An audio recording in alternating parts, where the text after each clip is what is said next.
bem-vindos, 27º Diálogo do Parsifal 21. Essa iniciativa ela está sustentada por uma organização chamada Ecossocial. Para quem não conhece, ainda é uma organização que trabalha com desenvolvimento humano e organizacional. Principalmente, nós somos bastante conhecidos por coaching, né? Temos uma escola de coaching, tem uma atuação forte aí nas empresas, inclusive na Porto Seguro, né? A gente tem trabalhos aqui de coaching, trabalho de desenvolvimento dos times, desenvolvimento organizacional. Então, o Parsifal 21, que convida vocês, só para vocês saberem, né? Está sustentado por essa organização chamada Ecossocial, e que hoje, né, estamos aqui na sala da Porto Seguro, então sustentada também pela Porto Seguro para a gente realizar esse nosso diálogo. Então eu queria, para a gente começar a conversa, primeiramente agradecer a Porto Seguro por nos receber. Nós estamos transmitindo esse diálogo não da sala do Ecossocial, que é da onde a gente normalmente transmite, mas estamos transmitindo aqui da Porto Seguro. Então, o agradecimento à Porto por nos receber aqui para essa transmissão. Agradecer a Miriam, a Renata, né, que estão aqui presentes na sala, e toda a equipe da Porto Seguro que apoiou para isso se viabilizar. Vocês não têm ideia da quantidade de detalhes, coisas que precisam acontecer, detalhes técnicos, para isso virar como está virando. Então, muito obrigado a todos. E, Fábio, obrigado por disponibilizar a sua agenda de estar conosco aqui. E eu quero começar com a pergunta. Né? Tanta gente vai começar comigo. Vou começar com você. Então, você com a agenda que eu sei que, né, mudou de posição dentro da organização, mas eu sei que você tem uma agenda, né, bastante intensa. O que é que fez você aceitar o convite e estar conosco aqui nessa manhã? Acho que, além de você ser uma pessoa muito convincente, né, acho que tem um aspecto, acho que da própria temática, né? Acho que eu conheço bastante o trabalho que você vem desenvolvendo lá há um bom tempo. Você é bastante convicto dessas questões. E eu acho que é uma temática que eu acho que o mundo precisa, né? O país precisa, que é discutir como poder buscar resultados, gerar resultados de uma maneira contributiva, evolutiva, digna, né? Que possa privilegiar as pessoas, o ambiente, o cenário, o contexto, né? Então, eu acho que todo mundo que está aqui, de alguma forma, busca isso. Talvez essas respostas não estejam claras, mas elas vão surgindo à medida que a gente vai andando, né?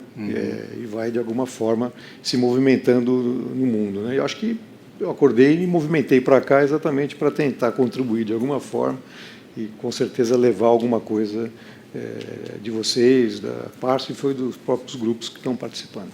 Legal. Então, muito obrigado por ter vindo. E tem bastante coisa para contar aqui do Fábio, tanto como pessoa como da organização que vem sendo feito. E eu queria começar, só trazer assim, do macro, porque a maioria das pessoas conhece a Porto Seguro, né, uma empresa já, né, consolidada, e seguro de auto. Né?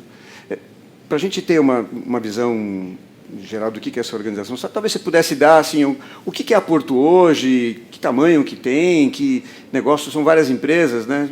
Não dá nem para enumerar, mas são várias empresas. Só dá uma ideia para a gente do que é a Porto como grupo econômico. A Porto Seguro ela começou como uma seguradora tradicional, já isso lá na década de 70, antes da década de 70, mas ainda não era com a família Garfinkel, né, que entrou a partir de 72 ou 75, não lembro ao certo.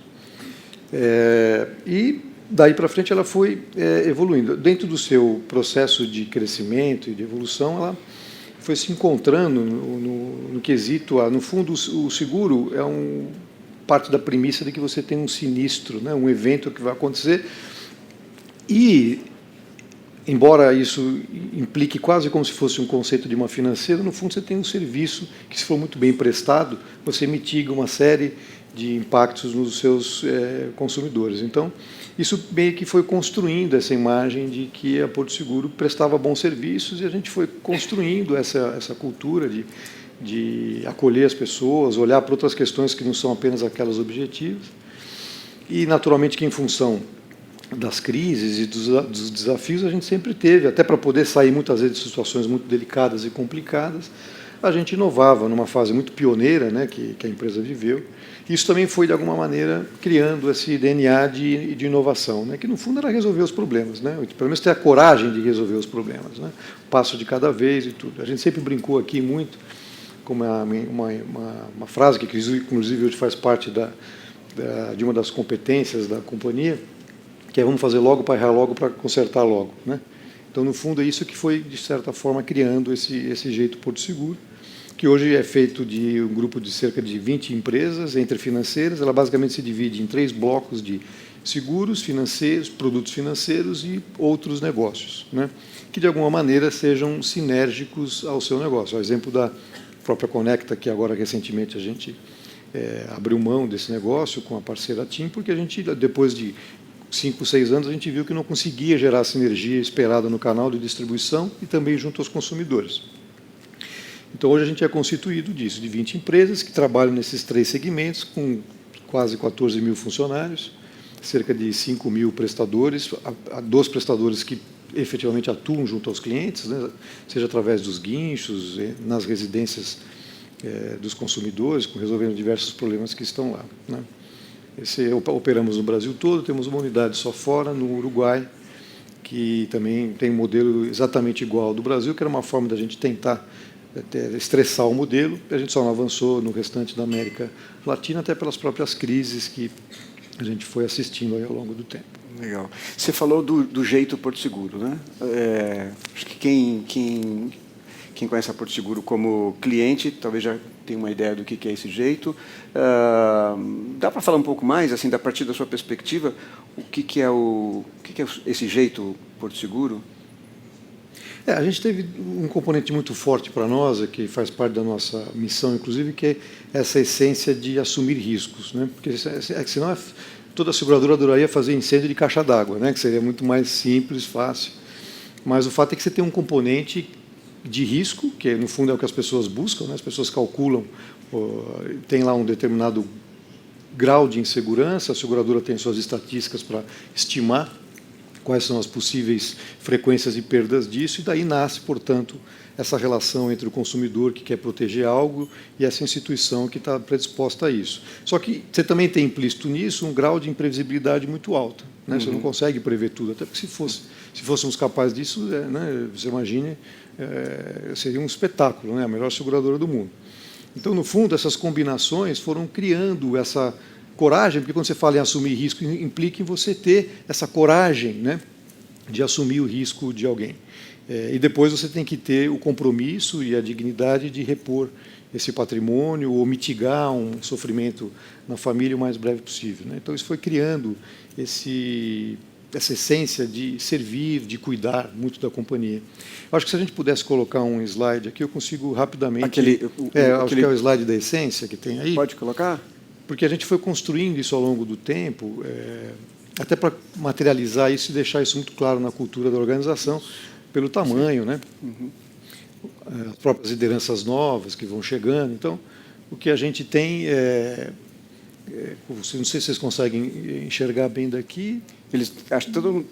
Agora tudo bem, todo mundo está enxergando. Você pode seguir, né, do seu... Então, tá bom. Aqui. Então, o que vocês veem aí é que a gente tem como crença: tudo fica bem quando todos estão bem. Então, isso faz parte do nosso compromisso. O propósito é essa vontade de ajudar, proporcionar o bem-estar e a felicidade, né, para todos que estão se relacionando conosco. A gente tem como valores muito fortes a humildade, transparência, cuidado, humanidade e empatia. Isso, para nós, é muito forte, em especial nos prestadores que estão em campo. A missão, como eu comentei, né, assumir riscos prestando serviço, atendimento familiar, né? A proposta de valor é oferecer a melhor experiência por meio de um atendimento e de serviços que superem as expectativas. O nosso jeito, portanto, que é o que a gente está falando aqui, é compreender, empreender e surpreender.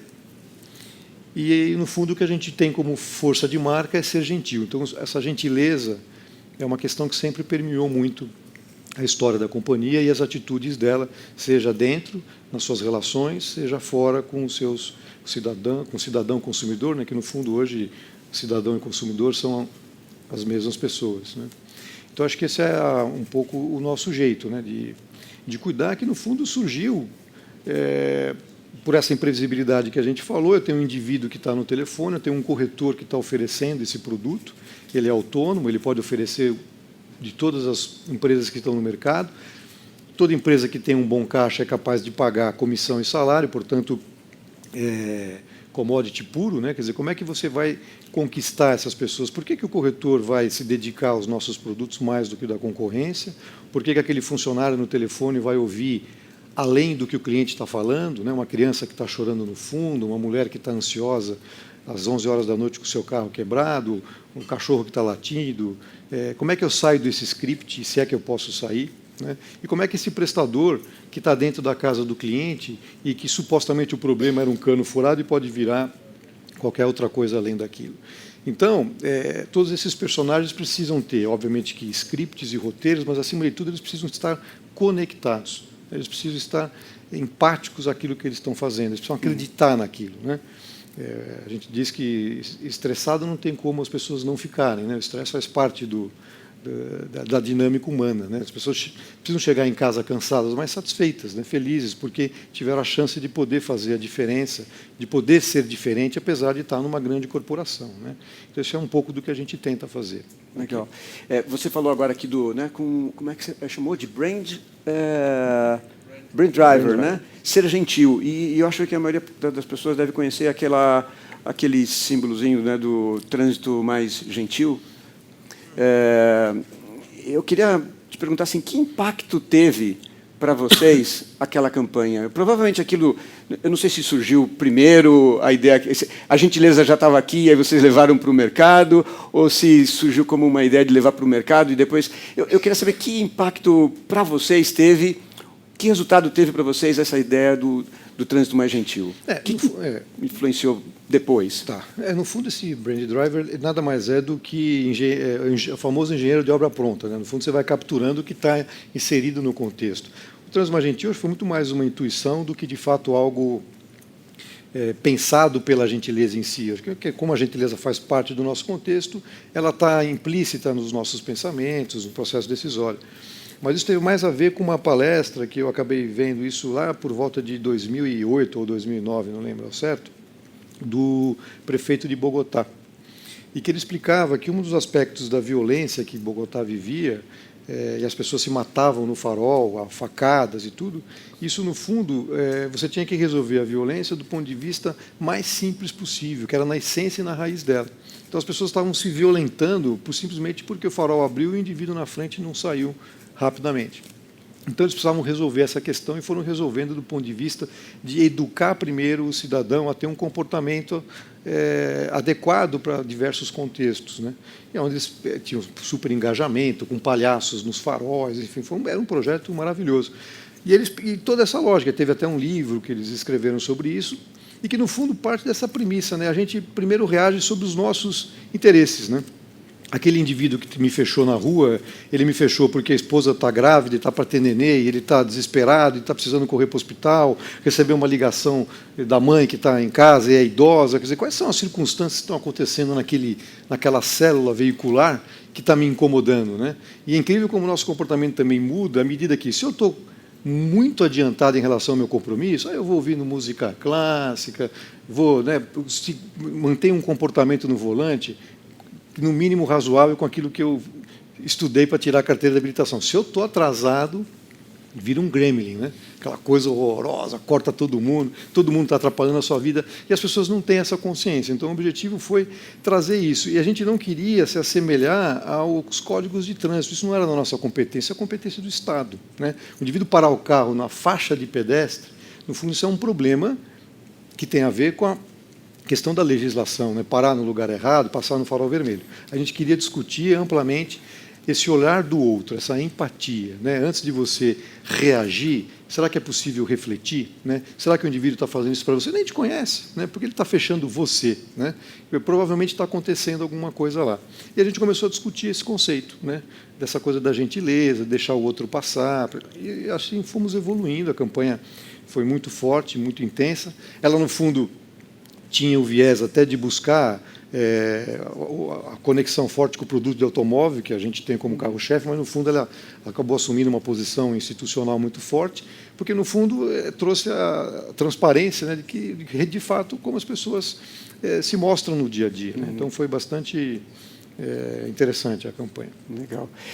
Fábio, frequentemente as pessoas me perguntam se esse negócio de empresa consciente, empresa com impacto, dá resultado mesmo, ou se a gente, para fazer isso, a gente perde resultado. Sendo bem aqui objetivo nessa questão da gentileza, no fim das contas, fazer isso foi um gasto da Porto Seguro e um investimento na sociedade, para tirar um dinheiro de doação aqui para a sociedade ficar um pouco mais gentil, ou se, no fim, tendo feito isso, isso melhorou negócios também? Porque essa pergunta é uma pergunta que me fazem sempre. Esse negócio de empresa de impacto, empresa consciente, não sei o quê, é bom, mas você vai ter que perder parte do seu resultado. Pergunta objetiva para você, isso se gastou e perdeu dinheiro nisso, virou como dinheiro de doação para a sociedade, ou deu resultado? Acho que não adianta a gente lidar com a hipocrisia. Né? No mundo do negócio, o segurador, obviamente, que a Porto Seguro não é uma ONG. Né? Ela é uma instituição, tem capital aberto, tem resultados a serem compartilhados e tudo, tem acionistas e investidores e tudo. Mas o que tem aí só é uma releitura dos fatos. Se você pegar na ponta do papel objetivamente, essa campanha foi um estouro de sucesso. Né? Porque se você pegar o conceito de mídia espontânea, por exemplo, foi uma coisa astronômica o que vinha de retorno das pessoas. Basta pegar o valor da marca Porto Seguro. Só a marca Porto Seguro hoje deve estar valendo, acho que algo em torno de 500 milhões, 600 agora, né? 600 milhões de reais. Só a marca, só a velhinha com o nome Porto Seguro e tal. E isso foi crescendo ao longo dos últimos 10 anos, eu acho. E assim como foi a campanha, quanto mais você fala da marca, porque, no fundo, o que é o genuíno? É as pessoas falando. Né? E à medida que as pessoas estão falando, é o famoso boca a boca. Seguro é uma coisa muito difícil de você se posicionar do ponto de vista de mídia, porque o seu seguro vence em setembro, mas o outro vence em abril, o outro vence em agosto do ano que vem, porque agosto já passou. Uma peça publicitária não fica na cabeça do consumidor 9 meses, 10 meses. No máximo 45 dias, se tiver muito retorno. Por isso que, em geral, a gente nunca investiu muito em publicidade, né? Porque é muito difícil. Você vai pegar 1/12 do seu potencial de consumo numa campanha que vai custar, pelos métodos clássicos, 45 dias no ar, com todos os canais, você vai gastar brincando 50 milhões de reais. E aí sim você não tem retorno. Onde você tem retorno? Onde você começa a construir uma linha que é mais tênue e mais longa, não tem jeito, porque boca a boca demora. Né? Porque não é todo mundo que tem, graças a Deus, seu carro roubado, não é todo mundo que tem a sua casa e a sua residência roubada, e, em geral, toma decisões, às vezes, baseado em custo, em preço, e vai entender o que está recebendo como entrega, talvez daqui 3, 4, 5 anos. Então, tem que ter uma convicção. Né? Então, a campanha, no fundo, ela apenas sustenta qual é a maneira de pensar da Porto Seguro. Né? E, acima de tudo, tem um compromisso, porque se a gente está falando de gentileza, a gente tem sempre o desafio de ser gentil, né? E diante de circunstâncias que o indivíduo, muitas vezes, está em estado, às vezes, em geral, muito sensível. Né? No caso, você pega o seguro de vida, em geral, é muito delicado os momentos que você precisa interagir com esses clientes. Então, tem um compromisso muito forte. Então, eu diria que a gente, de fato, investiu muito no ponto de vista do nosso compromisso, mais do que do ponto de vista de produto. Legal, muito bem.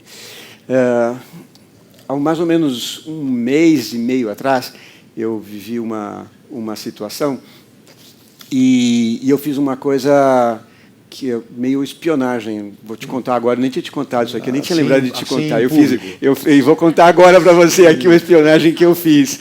O que aconteceu foi o seguinte, eu estava voltando com a minha filha do interior, ela e o marido, e o carro dela parou na estrada, na Dutra, parou. Deu uma pane ali, de repente, e, bom, ligamos para Porto Seguro, né, que ela é cliente, e, ok, vinha o guincho, e falou, como tinha 3 pessoas no carro, ele falou, olha, não pode, não sei o que, tal, mas... E aí eu falei assim, olha, mas eu preciso para outro lugar, porque essa hora aqui agora não vai dar para... Bom, mandaram uma caminhonete, a caminhonete chegou, em pouco tempo, acho que 5 minutos, 10 minutos a caminhonete estava lá, mas o guincho teve um problema no primeiro guincho e demorou um pouco, veio um segundo guincho com um pouco mais de tempo. O cara da caminhonete ficou tranquilo, falou, não, pode... Quer ir embora agora? Eu falei, não, eu quero esperar o guincho chegar para levar o carro da minha filha e eles dois. E eu fiquei esperando, e ele falou, não, pode ficar, tranquilo, vou te esperar. E depois eu segui com ele para a minha casa, quando o guincho chegou e levou o carro da minha filha e os dois. E aí eu perguntei para ele, mas escuta, e essa empresa que você trabalha aí, essa Porto Seguro aí, como é que é essa empresa? Aí o cara, ele falou, não, a empresa é muito boa, não tenho nada para dizer. Aí eu não fiquei satisfeito com a resposta e... Não, mas escuta, como é que é o tratamento dessa empresa para os funcionários? Não, olha, eu trabalho nessa empresa há 15 anos, olha, sempre tudo que eu precisava eu tive, sempre muito respeito, não sei o quê, mas o que é que eles fazem de especial? Que cuidado é esse, não sei o quê? Eu falei, não, eles... treinamento para tudo que a gente precisa... E desenvolvimento nosso, e autoconhecimento. Eu falei, espera aí, tem coisa estranha aqui. E eu fui insistindo, e o cara, foi uns 30 minutos fazendo uma investigação para ver se eu achava uma coisa que ele dissesse assim, não, mas de fato é um pouco mais propaganda. Eu não consegui encontrar. Então, estou tranquilo de dizer para você aqui agora em público o que aconteceu. Mas eu quero saber, e quero que você conte para as pessoas, o que é que vocês fazem com esse pessoal, com os guincheiros, para poder ter esse tipo de resposta que eu tive deles lá. Um componente que a gente põe na água. Na realidade, no fundo, eu acho que o que tem aí é genuíno, né? A gente tem uma preocupação, a gente sempre teve muito cuidado na forma de se relacionar com essas pessoas. No fundo, a marca da Porto Seguro tem toda essa estrutura que vocês veem aqui, mas enquanto nós estamos aqui, as pessoas estão na rua, nesse exato momento, atendendo... se eu não estiver enganado, por hora a gente atende 1.000 pessoas, né? Então, as pessoas estão lá, a empresa está acontecendo. No fundo, a Porto Seguro é o indivíduo que está no telefone, que está atendendo um consumidor, fazendo valer o script que o corretor disse que tinha, e o indivíduo que está chegando no seu destino para atender alguém que está aflito. Essa é a Porto Seguro. O resto sustenta tudo isso. E, portanto, esse resto, que no fundo é muito grande, estamos falando de quase 14 mil funcionários, precisam dar essa sustentação. Os prestadores, eles são exclusivos e a gente tem todo um cuidado em relação aos equipamentos, a gente procura trabalhar numa estratégia, a gente não deixa esses prestadores crescerem muito, a gente só utiliza, eventualmente, empresas que prestam serviço em regiões que a gente tem uma frota muito pequena, a gente não teria escala para atender e atenderia mal, mas isso hoje, praticamente, no Brasil, é quase que nulo. E a gente vai sempre trabalhando no conceito de núcleos familiares. Então, em geral, esses prestadores são ele e a esposa e o filho, é ele e o irmão. A gente procura ter núcleos muito pequenos para que eles possam efetivamente serem empreendedores. A gente pega sempre os melhores prestadores que trabalham, inclusive, para esses. E sempre que a gente precisa expandir a frota, a gente tem um processo de pegar os primeiros da fila, que são aqueles que são reconhecidos pelos clientes e tudo. Muitos não são empreendedores, então a gente tem que ter um processo de ensinar, que é muito bom na atividade, mas, em geral, ele tem um problema com caixa.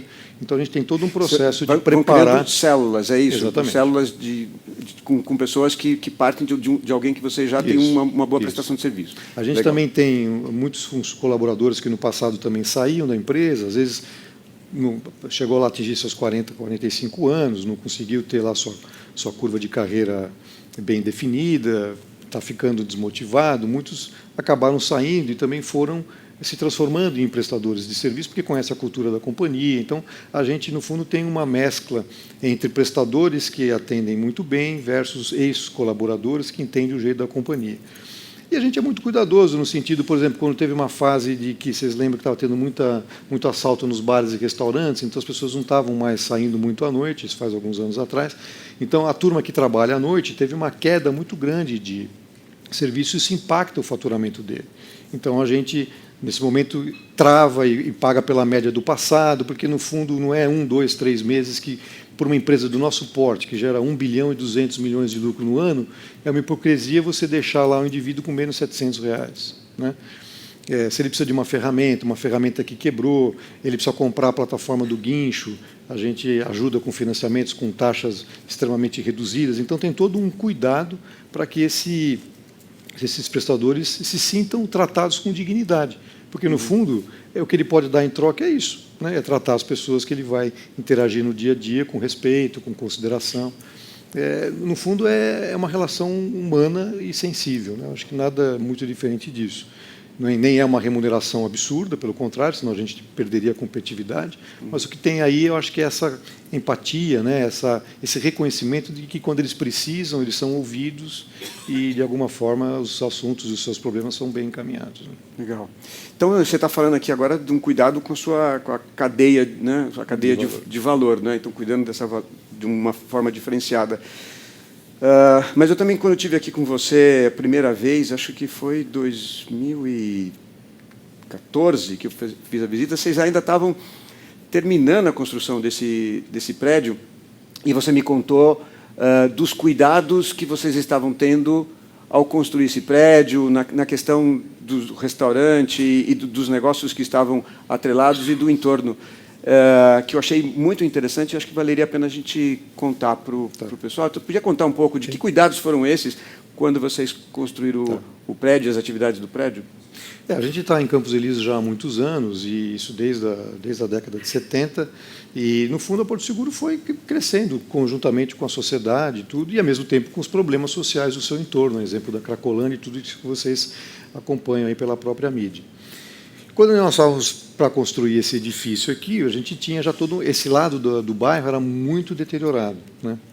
Então, a gente começou a pensar em alternativas, de como é que a gente podia trazer uma dinâmica, porque você tem 10 mil funcionários que trabalham aqui nesse complexo, e a hora que dá 5h30, 6 horas da tarde, essas 10 mil pessoas simplesmente somem e vão embora. E tudo aqui ficava muito, muito erro. Daí veio a ideia, então, da gente ia fazer um anfiteatro, vamos fazer um teatro, porque você abre a porta para fora, vamos fazer uma grade que sustenta até as 23 horas, tanto é que o nosso teatro funciona de terça a domingo, só não funciona na segunda, que é para gerar essa movimentação.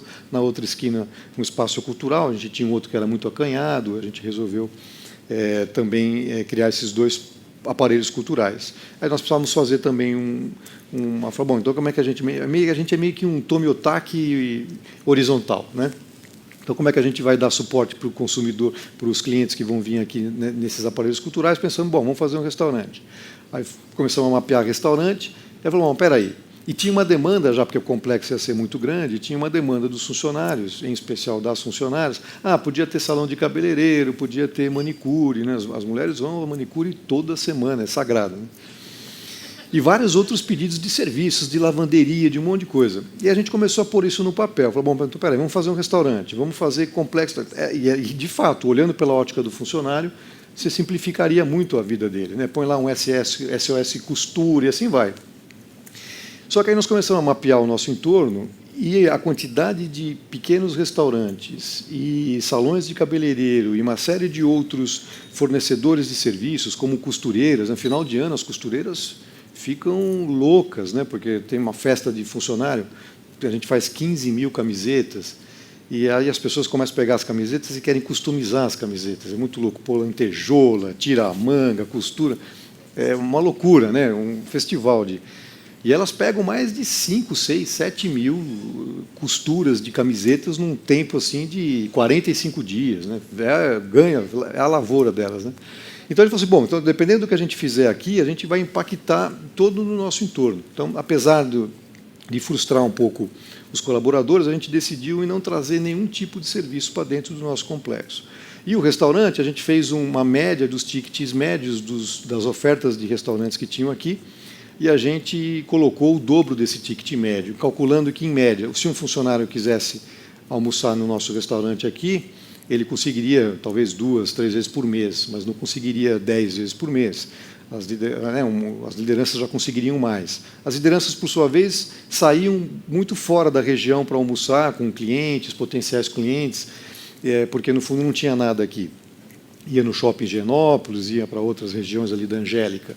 E seria muito interessante que trouxesse as pessoas aqui, porque o seguro o indivíduo só conhece na desgraça, né? Então, podia conhecer em situações mais simpáticas. Então, a gente foi construindo esse modelo partindo daí, né? Então a gente fez uma parceria com a Morena Leite e o sócio dela e trouxemos o restaurante para cá, num ticket médio de entre 45 e 50 reais, mais ou menos. Então, quando eu falei no começo de empresa com princípios salutogênicos, aqui talvez tenha um exemplo prático do que é isso. É você pensar, quando você vai fazer as suas escolhas, como é que essas escolhas impactam na saúde do seu entorno, né? Então, permitir que em torno tenham negócios que se mantenham vivos e prósperos é cuidar da saúde desse entorno, né? Então, um exemplo prático muito bacana. Nessa direção, também tem uma coisa que você me contou na época, que é o aplicativo para cuidar das calçadas, eu não sei se é só as calçadas, mas cuidar do entorno e que os funcionários também entravam, tinham conexão com a prefeitura. Dá para contar um pouco o que é essa história? Dentro desse campo da gentileza, uma das coisas que a gente discutia na estrutura que a gente tem, que é uma executiva, que inclusive está aqui, que é a Miriam Mesquita, que é responsável por toda a parte social e ambiental que fica dentro do Instituto da Porto Seguro, a gente discutia várias questões, e dentre elas é como é que a gente também pode organizar melhor o bairro no seu entorno, do ponto de vista desde a educação, de colocar o lixo no lugar certo. Quer dizer, você tem muitos cortiços na região, tem a favela do Moinho atrás, o Instituto cuida de cerca de 300 crianças no contraturno, né, entre cerca de 150 de manhã, 150 à tarde, né, Miriam? Fora cursos informais para adultos, geração de emprego, de renda e tal. Então, dentre esses aspectos, a gente discutia também que o bairro era muito deteriorado. Então, como aqui os restaurantes não abrem para o jantar, mas abrem para o almoço, então ele acaba colocando o lixo no momento que ele fecha o seu estabelecimento. E como você tem muitos problemas sociais do ponto de vista de moradores de rua, questões dos usuários de crack, que também muitas vezes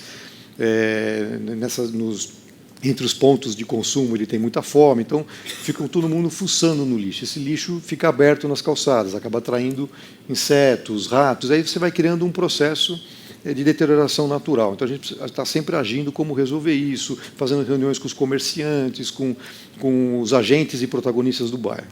E uma das coisas que a gente começou a discutir, que foi até no site da Miriam na época, é que o estado das calçadas aqui era uma coisa absurda, né? E é só andar pela cidade também, né? É um absurdo. A calçada, no fundo, a responsabilidade é do proprietário, não é do município. Então, cada um faz a calçada do jeito que quer, né? Com cimento, com quadradinho, com não sei o que, põe degrau, tira degrau, não sei o que lá. Então, se você parar para olhar, do ponto de vista do deficiente visual, um cadeirante, é muito, muito ruim. Então, a gente começou a discutir essa temática, né? Que também tem essa questão da gentileza, né? E aí a gente começou a construir isso. Aí a gente começou a falar, bom, mas então por que a gente não cria uma gentileza no trânsito? Vamos criar a gentileza do cidadão.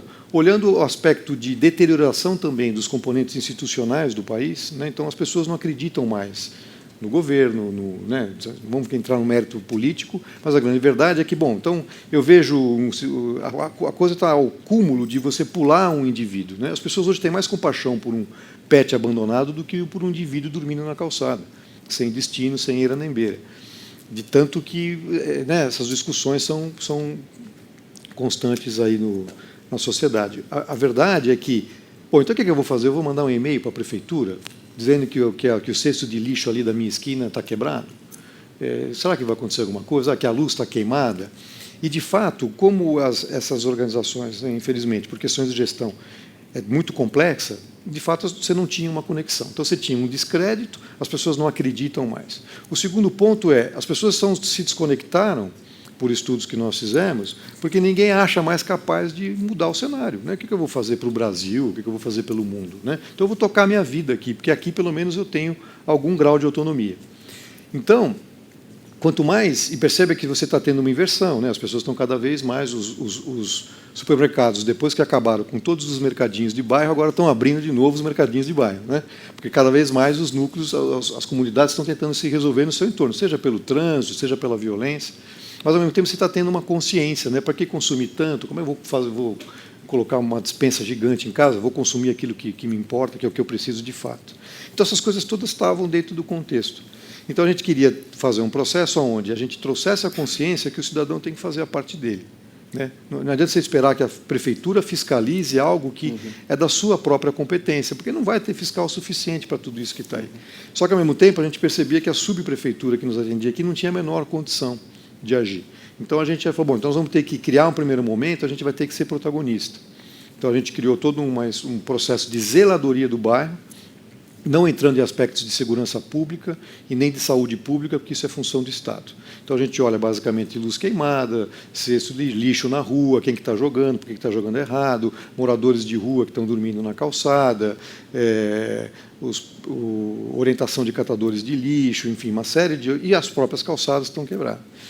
E aí a gente começou a discutir como fazer esse projeto, essa engenharia social, construímos um aplicativo, elegemos 32 quarteirões para fazer parte deste programa. Começamos com funcionários voluntários, que, no fundo, cada funcionário voluntário. Aqui, o funcionário tem direito a 2 horas por semana para fazer trabalhos voluntários, que é horário cedido pela empresa. Muitos, a gente também viu na pesquisa, que muitos funcionários não conseguem ter uma relação protagonista com idosos e com crianças em orfanato. E a gente tinha muito disso no nossa disponibilidade de ações sociais. Então, zeladoria era uma oportunidade de a gente trazer esse voluntariado para alguém que não tem estrutura emocional muito forte. A gente também tem, hoje, voluntários que passeiam com cachorros que ficam em abrigos. Então, tem uma infinidade de alternativas aí. E, com isso, a gente criou um aplicativo, e esse aplicativo a gente foi entregando para a comunidade, fazendo uma série de engajamentos também dentro da cidade. De tal forma que a gente quer, aos poucos, tirar os 43 voluntários funcionários que são responsáveis por essa zeladoria, porque ele pega um quarteirão de manhã, depois tem um outro que pega esse mesmo quarteirão à tarde, e tem um outro que pega à noite. À noite você vê problemas que você não vê de dia. Mapeia tudo num papelzinho, hoje é no aplicativo, e a gente tem uma pessoa na associação que faz o link com a subprefeitura. Por quê? Porque é tudo quarteirizado. Então, a empresa que cuida do lixo é uma, a empresa que cuida do cesto, não sei o que lá. Então, eles também se organizam muito mal. E aí você não tem lá um sistema de saque adequado, então você não tem as conexões. Então, o que a gente faz? A gente fica só no meio de campo, a associação, acionando a subprefeitura e devolvendo para o cidadão, dizendo, olha, isso vai ser resolvido em tal data e tal, e fica acompanhando se foi resolvido. Pasme, mas a gente resolve 80% dos problemas em 48 horas. Apenas tendo alguém fazendo esse trabalho de... Então, precisa ter alguém que fiscalize, e tem que ter alguém que comunique, e tem que ter alguém que monitore. O que a gente queria com isso? Por isso que a gente criou uma associação dentro do Instituto, porque o ideal seria, no momento em que a comunidade assumir a fiscalização, eu tiro o voluntário. A partir daí, a gente pode achar, a associação, a gente pode entregar para a comunidade, para a própria associação de moradores, por exemplo. E daí para frente eles tocam. E a gente criou, o nosso parceiro no aplicativo, ele sabe que ele tem que oferecer custos muito pequenos de customização. Por quê?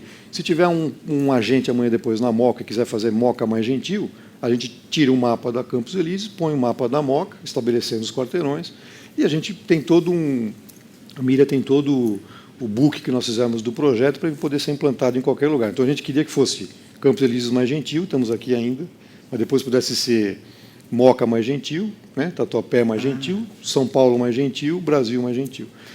E começar a resgatar o papel do cidadão, né?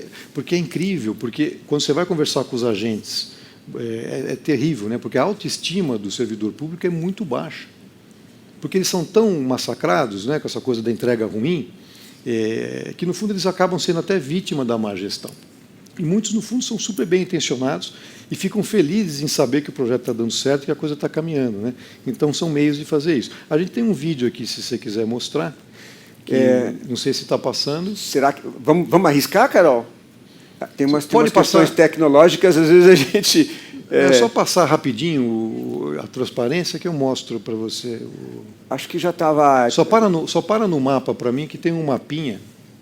Tá, põe a apresentação, então, vai até o mapa e aí depois põe o... Porque uma das coisas que a gente estava discutindo, inclusive com a Edelman, né, que é a nossa assessoria de imprensa, é que o que está acontecendo é o seguinte, você tem a evolução. Como foi o sustentável para a sustentabilidade, né? Então, as empresas diziam que apoiavam o SOS Mata Atlântica, mas não mudava nada na sua cadeia de valor, né? Vou lá e compenso.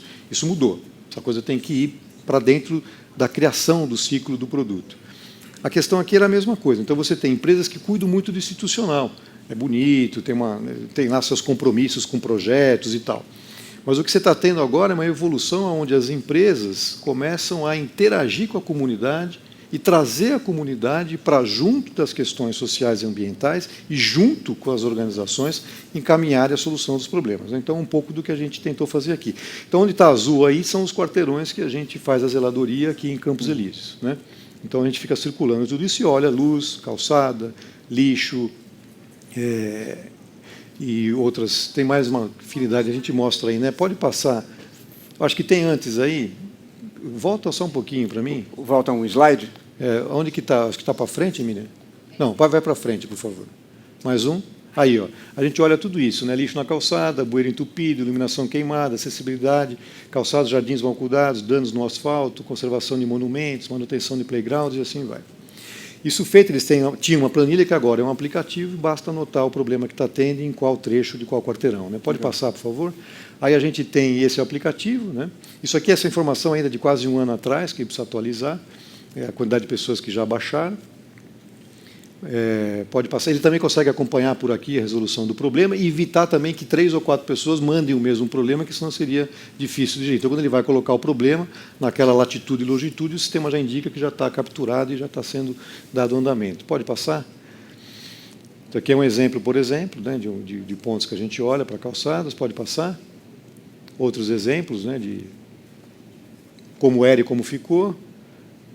A gente também, a questão da calçada é delicado, porque a gente podia pegar a antipatia dos proprietários, né? Porque se ele vai ser multado, que é o que determina a lei, quem multou ele foi a Porto Seguro. Então a gente ia arrumar uma confusão com o entorno.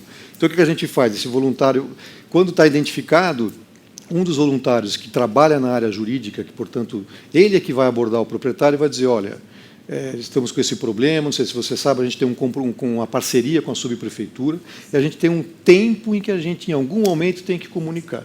Então, a gente gostaria que você, tem um prazo de até 60 dias, é possível você corrigir a sua calçada e a gente não precisa notificar. Agora, entenda que, em algum momento, a gente vai precisar notificar. Alguns fazem, outros não fazem, né?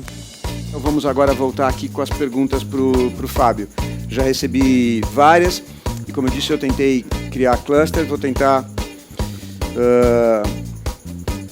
trazer de uma forma conjunta, né, várias perguntas. Eu quero começar, Fábio, com algumas perguntas que vieram relacionadas ao impacto disso que vocês fazem em relação aos funcionários.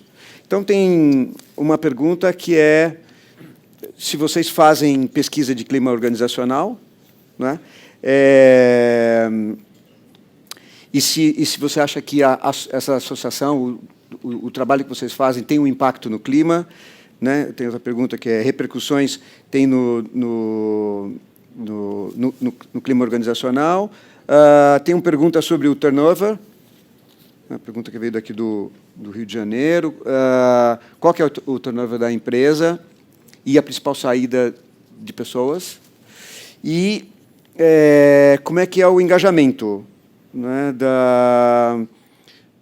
não, essa pergunta aqui, desculpa, essa pergunta já é o engajamento do que está em torno. Então, a primeira coisa é o engajamento, o clima da empresa em função disso que vocês fazem, o turnover, a saída, por que as pessoas saem da Porto Seguro? Bom, o engajamento... Chegou? Oi. Bom, primeiro, o engajamento com certeza é forte, porque, no fundo, você instila a questão do orgulho, né? Eu fico imaginando o desafio da Philip Morris, né, para engajar funcionários, né, em indústria de bebida alcoólica, é sempre muito mais desafiador. No nosso caso, já tem essa questão da gente trabalhar sempre com muito serviço, segurança, isso já ajuda muito, mas as pessoas vão percebendo que a empresa, acima de tudo, também acolhe e cuida de outras dimensões, né? O fato de ter o trabalho voluntário, as pessoas poderem participar, tudo isso mostra, né, que, de fato, a organização está realmente interessada e a ponto, inclusive, de investir tempo e recursos em assuntos dessa natureza. Do ponto de vista de avaliação de clima, a gente faz, sim, ano sim, ano não. E no ano não a gente trabalha muitas coisas que surgem dentro dessas questões. Um exemplo disso é que a relação dos funcionários com o orgulho de pertencimento, senso de pertencimento, orgulho da empresa, da marca, beira 97% dos colaboradores. E óbvio que a gente passa a ter problemas, é engraçado, porque a gente sempre discutiu isso, né?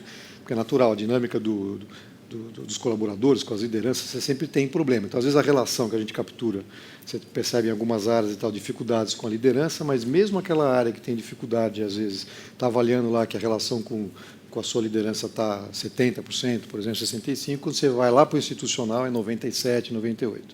Então, isso, de fato, cria essa e retroalimenta, né, essa imagem de quanto que a companhia é preocupada com o outro, né. Do ponto de vista do turnover, nosso turnover é muito baixo. Quando você olha a média, em geral, como a gente tem muitos negócios, elas são uma média meio que sem sentido, né? Então, a gente procura segmentar, por exemplo, a área de atendimento, o nosso teleatendimento tem quase 3 mil pessoas. Então, se você for comparar com empresas concorrentes de call center, a gente deve ser a terceira, quase ou quarta empresa de call center hoje no Brasil, né? Então, a gente compara os turnovers por segmento, que é o bench que a gente faz. Então, a gente tem cerca de quase metade do turnover que tem as empresas tradicionais de call center.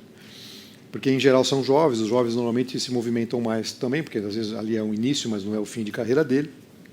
Mas a gente tem a vantagem aqui na Porto que a gente usa, inclusive, a própria diversidade de empresas e de áreas para criar um conceito de recrutamento interno. Então, a gente só vai buscar no mercado, é muito difícil a gente buscar no mercado a primeira atividade. A gente sempre busca no call center. E, em geral, as pessoas que têm a melhor performance, que têm a entrega do ponto de vista de resultado, produtividade e um bom comportamento na relação com o cliente. Então, as pessoas sabem que elas podem crescer na Porto Seguro se ela fizer um bom trabalho lá no seu atendimento. Então, parte do turnover que a gente tem no atendimento é porque a própria corporação puxa muito, né? A gente tem um turnover na seguradora, que, portanto, é a parte mais antiga do conglomerado, na ordem de 5%, que também é muito baixo, né?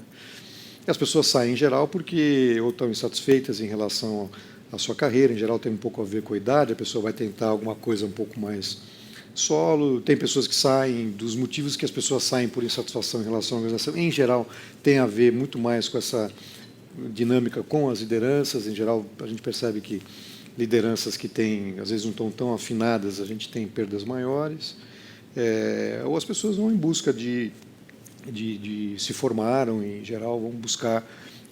Infelizmente, a nossa área jurídica, por exemplo, tem 70 funcionários. Você não consegue estudantes de bolsa que se formem em direito na companhia, se forma 1.000 pessoas, você não consegue atender todo mundo, né? Em geral, são esses os fatores, né? Legal. Tem outra pergunta relacionada aqui à, vamos dizer assim, a dinâmica interna com os colaboradores. Uma diz respeito ao envolvimento dos funcionários em tomada de decisão. Como é que funciona aqui, né, a tomada de decisão? E a outra é como é que os valores da empresa dialogam com as metas comerciais para a equipe de vendas. Isso eu já sei essa pergunta já é uma pergunta que eu costumo ouvir sempre, né? O departamento comercial ele quer vender, bater meta, né? Então, como é que essas duas coisas acontecem aqui na Porto Seguro? Tomada de decisão e a conexão de valores com a equipe comercial.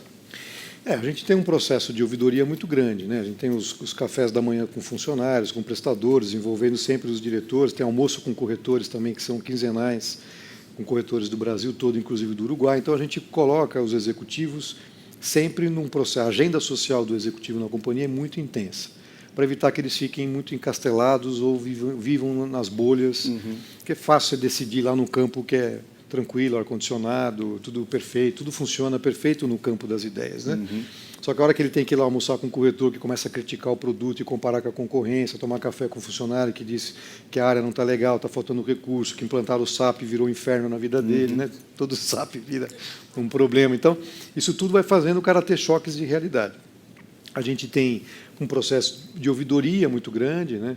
Eu comentava um pouco antes da gente começar aqui, que a gente, por exemplo, tem uma visão de futuro, a gente, aliado pelas questões antroposóficas, a cada 7 anos a gente troca a nossa visão de futuro, envolve todos os funcionários desde base, todos vêm para espaços como esse, a gente fica quase 6 meses chamando todos os colaboradores para entender essa visão, questionar linha por linha, palavra por palavra, para que depois essa coisa possa se reverberar no período e no ciclo necessário.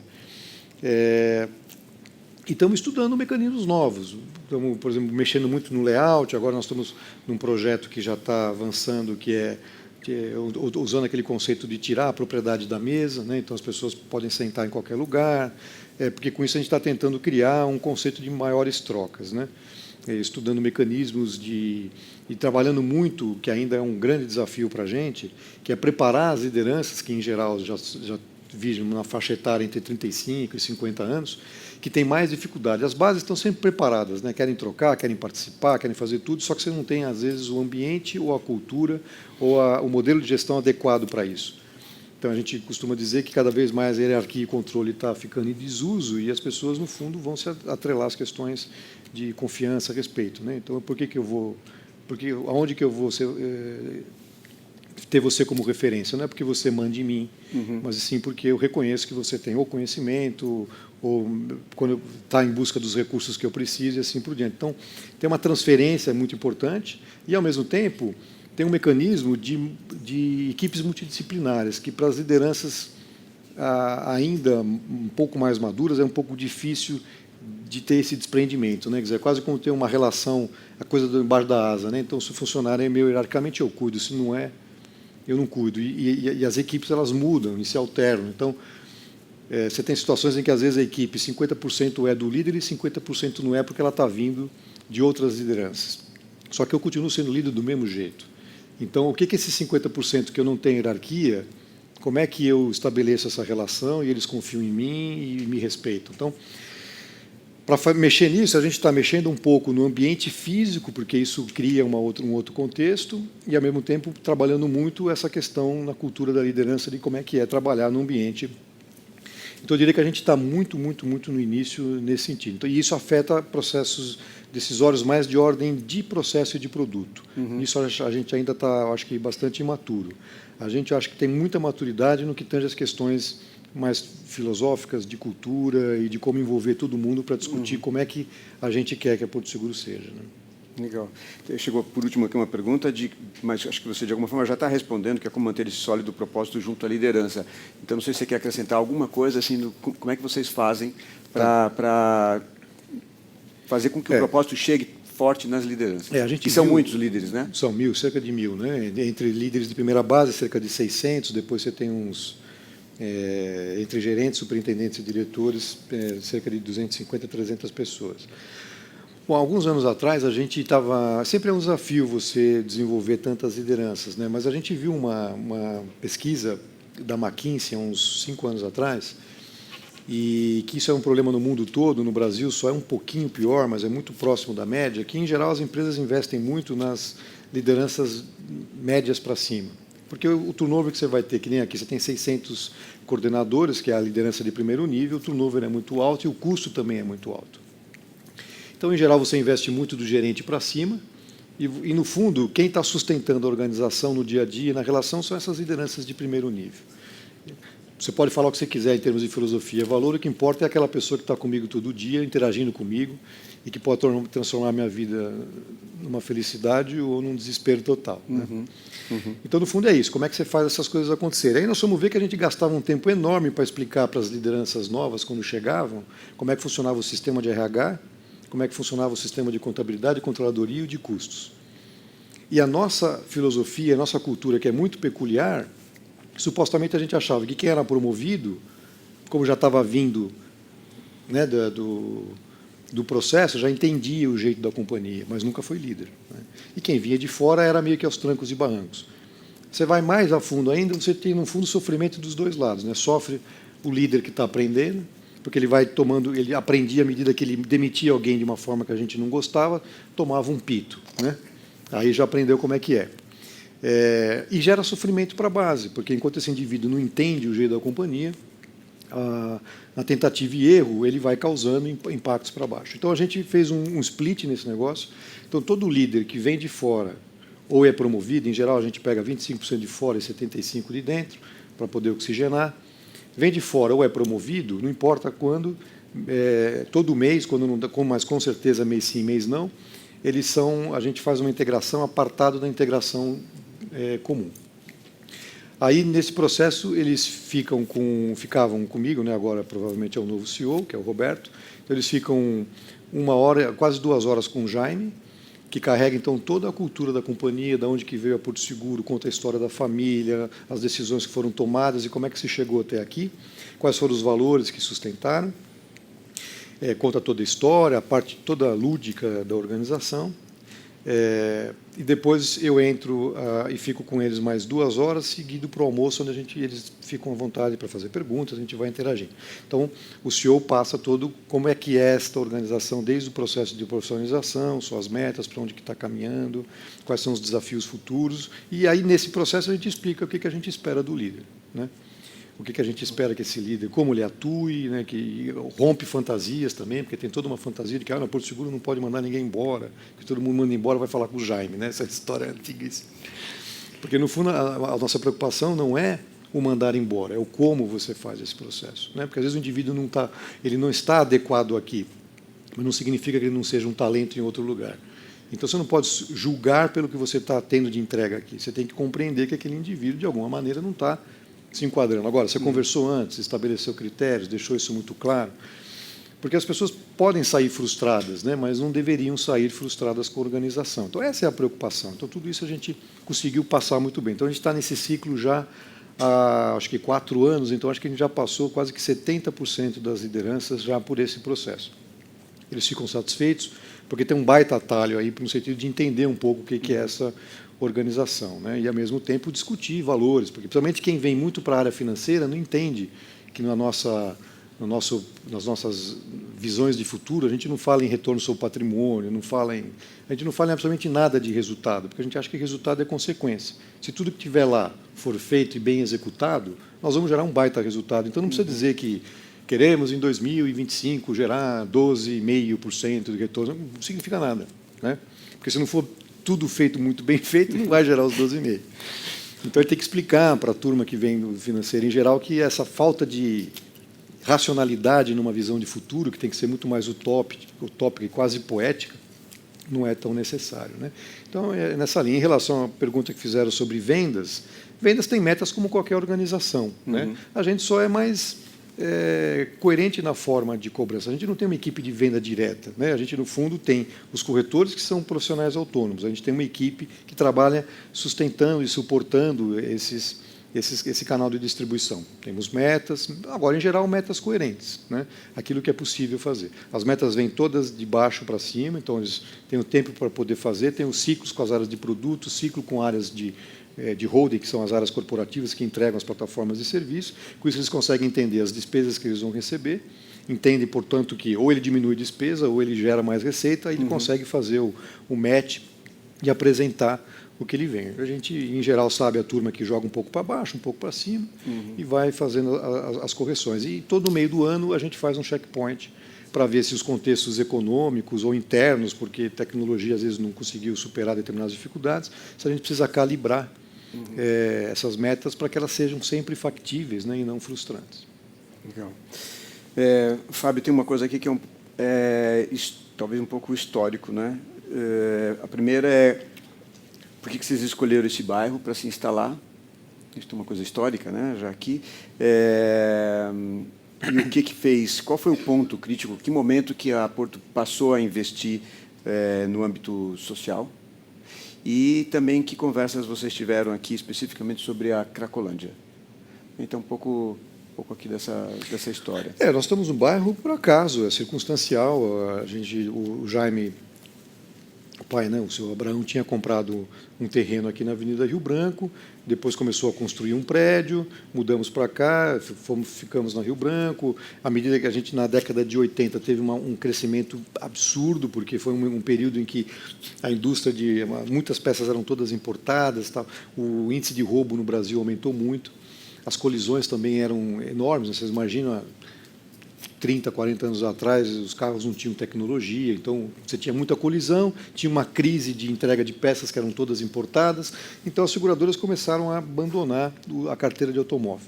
E a Porto Seguro estava muito ruim na época, porque ela era muito dependente do DPVAT, que é o tal do seguro obrigatório hoje. Então ela viu aí uma oportunidade. Ela, está todo mundo indo embora, então, e a Porto Seguro estava meio não tão bem do ponto de vista de resultados financeiros. E tudo. Falou: bom, então desse jeito nós vamos morrer. Se é para morrer 80 por hora, morre a 300. Então vamos para o automóvel, ninguém quer ir, vamos para o automóvel. Aí não tinha para colocar automóvel, começaram a colocar automóvel tudo para dentro da gente. E a gente aí começamos a ficar desesperado, né? Pelo volume de coisas e, ao mesmo tempo, se ia dar certas estratégias. Então, crise após crise, é quando a gente foi delineando esse jeito. E, ao mesmo tempo, peraí, crescendo desse jeito, vamos comprar terreno. Compra aqui, compra lá, compra aqui, vamos fazendo estoque de terrenos em volta, porque com o crescimento a gente teria que ter pulmão, né, para poder acomodar todo mundo. Então, ficamos aqui. Do ponto de vista a segunda que você fez a questão, tem a Cracolândia, mas antes da Cracolândia tem um... Que momento vocês começaram a fazer investimento no desenvolvimento social? Isso foi mais ou menos, acho que o Jaime já desde, acho que mais ou menos de 75, acho que por volta de 85, ele começou já a trabalhar fortemente questões sociais lá na favela de Paraisópolis. Até porque ele morou um tempo por aquela região, e até hoje esse projeto é mantido, que chama Crescer Sempre. Então, também tem lá todo escolas para crianças, acho que até 6 anos de idade. E depois a gente também já está entrando agora no fundamental, né? Ensino médio e fundamental. Então, temos cerca de, acho que 600 crianças. Infantil, né? E tem profissionalizante também lá, como tem aqui. Então, esse projeto continuou lá.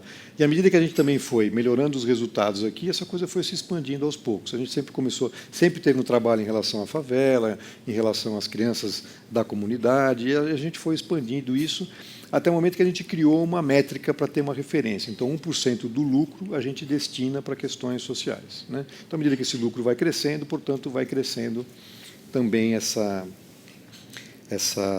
ações sociais pertinentes a isso. Em relação a questão da Cracolândia, a gente basicamente não tem uma relação direta, né? O que a gente tem sempre é muita conversa, acontecem essas confusões que tem, a turma vai lá para a praça, aí acaba gerando uma deterioração da praça, aí pedem para que a gente, de alguma forma, recupere a praça. Então, a gente, no geral, atua muito mais no sentido de preservar a autoestima do bairro, da região, conversa muito com os agentes em torno, porque os comerciantes precisam ajudar com a história de lixo e tal. E a gente tem muitas seguranças para proteger o patrimônio e os próprios funcionários, né? É muito difícil hoje para o funcionário descer na Estação da Luz e vir a pé para cá, é muito arriscado. A gente orienta a outra estação, entra com van. Então, a gente, de alguma maneira, a gente tem uma certa proteção patrimonial e das pessoas, porque, de fato, tem um problema sistêmico, é muito mais a circunstância do que, de fato, acontecem delitos. A gente já teve um funcionário que foi esfaqueado há 3 anos atrás, nada muito sério, mas foi aí que a gente achou que tinha que melhorar o processo de segurança para evitar. Mas também fatos assim graves a gente tem muito pouco. Você tem muito mais as pessoas, o usuário andando, está sempre numa situação muito ruim, então isso assusta, porque as pessoas não estão acostumadas esteticamente. Então, tem mais um clima de insegurança do que muita insegurança de fato. Mas isso é um problema muito difícil de resolver, acho que está longe de ser resolvido. Legal. Outro aqui, um conjunto de perguntas está relacionado com como vocês tomam as decisões de que atividade de desenvolvimento social vocês entram, se vocês utilizam os ODS para poder direcionar as decisões de vocês, e se vocês têm acompanhamento, tem métricas de acompanhamento desses indicadores, se vocês têm indicadores para acompanhar os investimentos sociais que vocês fazem. A gente tem, bom, como eu já falei, a gente dedica uma verba para isso, um pedaço dessa verba vai lá para Crescer Sempre, outro pedaço fica aqui no Instituto.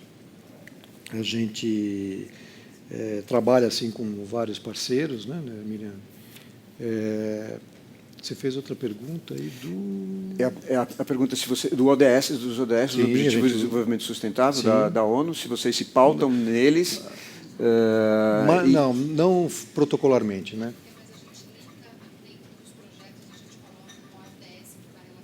Certo. Aos poucos, né? Então a Miriam, só para o pessoal que está na outra sala saberem, a Miriam, que é daqui do Instituto, né, de Sustentabilidade, ela está dizendo que hoje estão sendo colocados os ODS, também está fazendo o link das ações de vocês com os ODS. Isso. Né? Aos poucos a gente está cercando para ficar mais protocolar e formal nessas questões. A gente tem, sim, indicadores, muitos indicadores, até para poder a gente avaliar que projetos continuam, que projetos não continuam. Em que frentes que a gente atua socialmente? A gente trabalha, em geral, o Instituto só opera nas questões que têm a ver com educação informal e projetos relacionados à geração de renda para adultos, né? Capacitação profissional, né? Como a Miriam está corrigindo. Esse é mais ou menos o foco, porque se a gente não der foco, a gente tem uma demanda muito grande para todas as frentes, inclusive assistencialista, que é a que a gente não entra. A única que a gente entra é quando a gente percebe que dessas crianças que a gente atua, a gente percebe que tem uma relação na dinâmica familiar, principalmente relacionada à violência doméstica e tudo, que a gente precisa entrar no contexto dos pais, porque senão também não adianta nada. O que a gente fez para poder fazer essa compensação é que a gente também viu que tem muitos funcionários que não conseguem aderir a programas de voluntariado em função de questões emocionais ou até de tempo. Então, o Instituto criou uma plataforma de doação e a gente então pega vários projetos, por exemplo, precisamos comprar tênis para essa garotada toda. Então, não é o Instituto que vai fazer, porque está fora do escopo dele. Mas aí a Miriam abre a plataforma para os 15 mil funcionários, estamos abrindo para corretores e tudo, que precisamos comprar lá, por exemplo, 300 tênis, por exemplo. E aí as pessoas vão fazendo as doações e a gente, então, fecha a plataforma e compra os tênis. Precisamos fazer uma avaliação oftalmológica, de fono, porque senão essa criança, muitas vezes, tem a sua parte educacional comprometida por outros níveis de deficiência. Também a gente abre a plataforma, faz captação interna com os funcionários. Então, tem muito funcionário que consegue participar através de um apoio financeiro. Aqui ele está com o Instituto aqui, ele consegue saber a criança efetivamente que ele ajudou, então isso tudo, a gente está inclusive ampliando essa plataforma para jogar para os clientes, porque aí a gente consegue ter muito mais envolvimento em relação a um projeto que está associado a uma marca que tem confiança e que as pessoas podem a qualquer momento fiscalizar as ações que estão sendo feitas, né? Então, Fábio, tem uma pergunta aqui com relação a essa questão de conciliar resultados de curto prazo com longo prazo. Tem uma febre, né, hoje, da gente olhar nas empresas para resultado de curto prazo, dar retorno para acionista de curto prazo. E aí tem uma pergunta que está ligada com os incentivos financeiros para os executivos. Essa pergunta aqui, porque muitos executivos me falam assim, não, mas a empresa ela quer saber do resultado e me paga para o resultado, ela não me paga para essas outras coisas. Então, a pergunta é se tem algum tipo de incentivo financeiro para os executivos para que eles estejam alinhados com esses objetivos de longo prazo. Então, conciliar longo prazo com curto prazo e se para os executivos tem...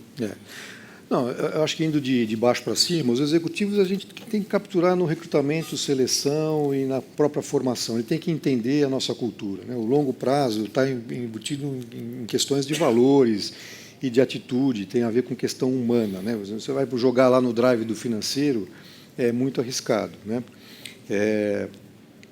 A remuneração do executivo, a gente trabalha em geral 2/3 eles ganham em cima de um resultado global, que é para que haja um entendimento e um compartilhamento de todos, e 1/3 fica pelo resultado efetivamente que tem a ver com o negócio dele. Então ele recebe 2/3 pelo império e 1/3 pela paróquia, né? De tal forma que a gente possa fazer as conexões. E ainda assim ele tem, se eu não me engano, agora acho que está 30% ou 40%, acho que é 40% da remuneração dele fica preservado para ser entregue a cada ciclo de 4 anos através de stock option. 60% é na veia, 40% em ações, e em 4 anos ele recupera isso. Então, é uma forma de a gente também evitar que ele vá muito para uma geração de resultado de curtíssimo prazo, dependendo dos anseios dele. Do ponto de vista da primeira pergunta, que é do objetivo de curto prazo e longo prazo. Curto e longo. Esse sempre é a parte mais difícil, porque isso tem a ver com os processos decisórios. Em geral, quando envolve pessoas, sempre é mais delicado. Agora, a gente aqui, até em função da nossa proximidade com a antroposofia, a gente sempre usou muito alguns arquétipos. Então, nos processos decisórios, a gente, em geral, usa muito a visão quadrimembrada. Então, aonde que, em geral, pega? Quando você fala de identidade e de relações, em geral, vai estar associado a longo prazo. Quando você fala de processos e recursos, em geral, vai estar associado a curto prazo. Não dá no mundo de hoje para você falar que o time to market tem que ser muito rápido. Você tem produto, não dá mais para você lançar um produto e achar que você vai ficar surfando nele 30, 40 anos, como nós surfamos no automóvel. As coisas são muito etéreas, as coisas vão e vêm, e a empresa tem que estar capaz de trocar tecnologia, de abrir startup, ela tem que se movimentar, tem que transpirar muito. Portanto, aqui é muita velocidade, agilidade e flexibilidade.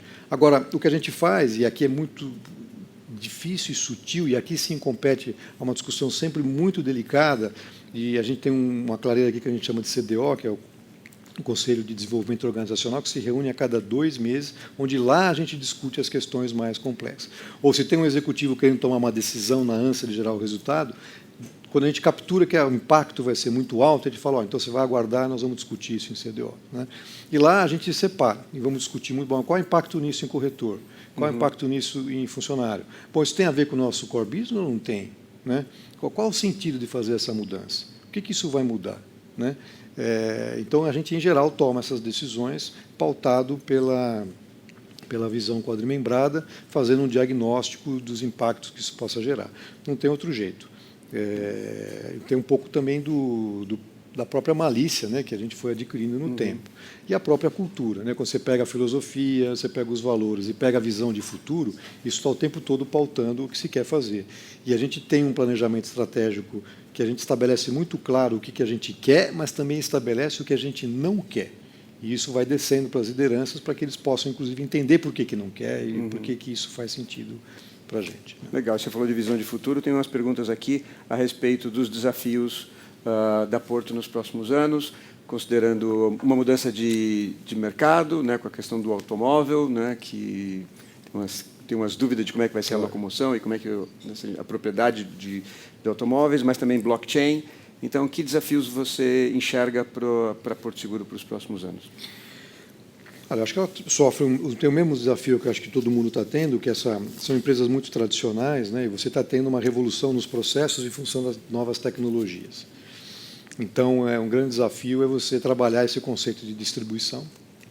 Você sempre tem o dilema entre distribuir por um canal, distribuir por outro ou distribuir por ambos. Então, nosso maior desafio é enfrentar essa questão do digital sem perder essa relação de confiança com o canal de distribuição, que é o corretor, que hoje representa 95% do nosso faturamento. Né? Então, é controlar um pouco essa ansiedade. É verdade que isso tudo está aqui, né, mas o próprio Estados Unidos, hoje, a venda de seguros por internet representa menos do que 20%. Então, a gente tem que controlar um pouco essas ansiedades. Né? É legal, todo mundo fala de digital e tudo, mas espera aí, como é que a gente aporta isso de uma maneira que dê para todo mundo? Da mesma forma que foi a relação da gente com o Banco Itaú. Né? Quer dizer, a gente já tinha corretores, agora ganhou o banco. Os corretores não querem porque o banco compete com ele. Mas como é que nós fomos lá, ficamos uns 2 anos até achar uma solução onde banco e corretor se complementam. Né? Isso dá trabalho, exige muita negociação, mas é perfeitamente possível. A mesma coisa vai ser com o digital. Né? Você pode dizer, bom, então eu tiro o corretor porque é mais barato? Uma utopia. Né? Basta ver as seguradoras na Inglaterra que simplesmente estão todas no negativo há muitos anos. Né? A indústria de seguros na Inglaterra ela é 5%, ela tem um índice combinado de 107% há 5 anos consecutivos. O que é isso? 107, na realidade, ela deve 7. Né? Por quê? Porque acharam que o canal de venda não era relevante e saíram para mecanismos de venda direta. Só que esqueceram que o canal de venda, ele, além de vender, ele também era um filtro de fraude. E aí você trocou um canal que custava 15 por uma venda direta que custava 10. Mas você aumentou a fraude em 20% e a sinistralidade era 50%. 20 de 50 é 10. Então, ele trocou 15 por 20. Então, essa decisão, porque foi pautada, eu tenho uma despesa aqui, eu consigo derrubar ela pela metade. Às vezes, isso é um engodo. Então, essas decisões são sempre muito delicadas, não tem uma equação. Basta pegar a história, por exemplo, da Kodak. Não, da Polaroid, que vocês vão lembrar da Polaroid, que era um espetáculo, a foto saía na hora. Tem até uma máxima de uma entrevista com o CEO da Polaroid, no auge da Polaroid, mas já começavam a surgir máquinas fotográficas com conceitos de tela digital, e ele perguntava, e telefone, e perguntava se ele via alguma ameaça de convergência de tecnologia. E ele dizia, de jeito nenhum, porque nós estamos resolvendo o problema do consumidor. Ele quer bater a foto e quer ver a foto que ele tirou. sutil também a decisão, porque as pessoas não queriam ver a foto, as pessoas queriam ter certeza que registraram aquele momento. Eu não queria ter efetivamente a foto naquele momento. Então, as decisões elas são muito delicadas.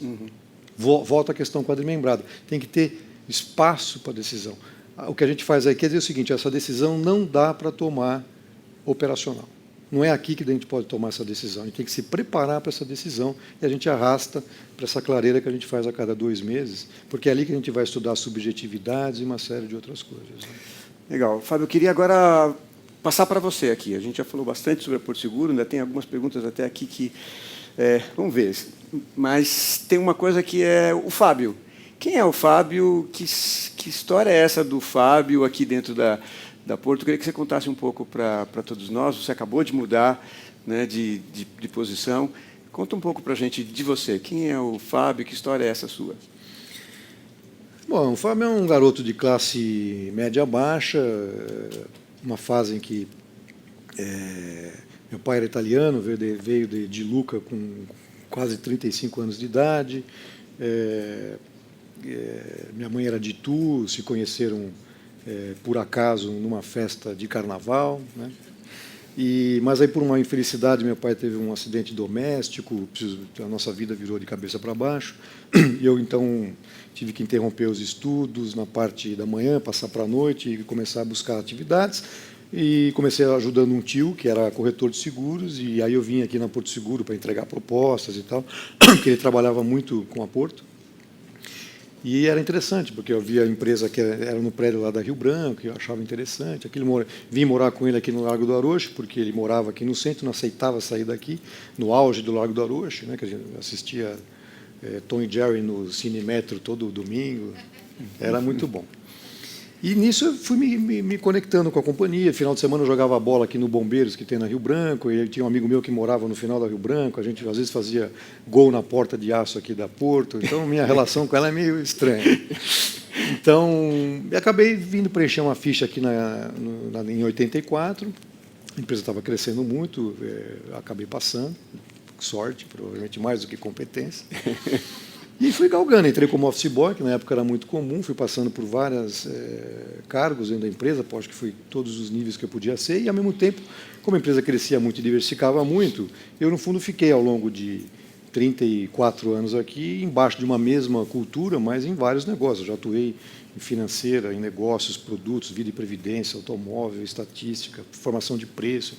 Então eu fiquei com uma visão sistêmica muito grande, mas teve uma fase que foi mais ou menos de 90 a 2000, que foi muito, muito, muito intensa, porque a empresa crescia absurdamente e não tinha muito suporte de tecnologia. Então, era logística na veia, você tinha que resolver os problemas, as propostas entravam em Manaus, tinham que chegar aqui em São Paulo, vinha a proposta junto com a vistoria, negativo de fotografia, com 4 cheques pendurados, cheque ia para o financeiro, fotografia tinha que revelar, a vistoria para outro lugar, depois no final tinha que juntar tudo para a área técnica emitir, era um inferno, sumia tudo, extraviava tudo. Imagina que roubava um caminhão de segurança no meio do caminho, sumia um malote no correio, Nossa. Você não tinha referência de nada do que veio, o corretor dizendo que tinha feito seguro, aí roubou o Jaguar, o carro custava 400 pau, você não tinha nada aqui, era um desespero. Então eu fui muito envolvido nas soluções desses problemas, o que me criou uma visão sistêmica muito forte. Quando chegou por volta de 2006, o Jaime já começou a vislumbrar que ele precisava começar a olhar um pouco essa questão de futuro, o processo de profissionalização da empresa, a sucessão. A diretoria era muito enxuta, era só ele mais os 2 executivos que ficou com ele ao longo do tempo, então precisava criar uma nova diretoria e assim por diante. Então eu fui convidado a assumir a posição dele como principal executivo, mas com essa incumbência de renovar a empresa, que a empresa era muito bem vista, sempre gerou muito resultado.